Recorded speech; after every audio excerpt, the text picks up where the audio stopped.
All right, I got a great question in from Amber, and I want to take a moment and talk about binge eating, when to take a deficit when you're working on getting past your binge eating.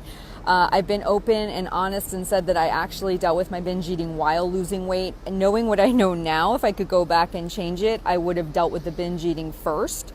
But I was very patient and kind with myself, and I allowed myself to have treats. I allowed myself to have binge eating episodes while losing weight, and I didn't beat myself up for that. Most people don't do that though. They want the results, they want them now, and they really don't like delaying where they're trying to get. So Amber asked a question. She says, I'm doing well with eating at maintenance, and I ultimately want to lose a little bit more weight, but I'm terrified of eating at that 500 calorie deficit because I don't want to go back to where I was.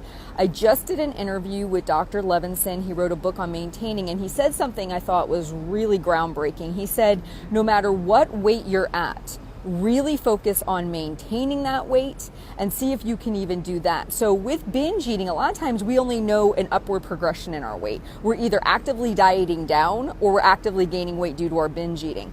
I would say focus on maintaining your weight for 3 to 6 months, eating your maintenance calories. If you can actually keep yourself consistent with where you are, and then say you realize, okay, I've gained some weight, I'm not really where I want to be, attempt the 500 calorie deficit. If you notice it triggers the binge eating to come back, then I would highly recommend you go back to eating at your maintenance calories. Maybe you're not quite ready for it yet.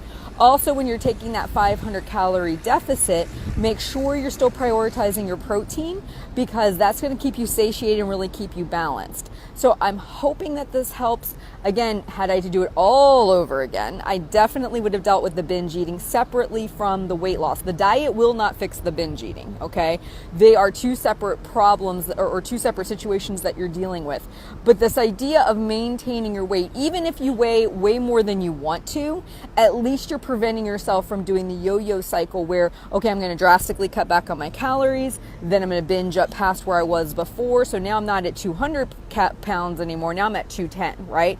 And then I diet back down, but then I go back up to 220. You want to avoid that. And the way to avoid that is to basically see if you can actually stay where you are with intention, being aware of your calories.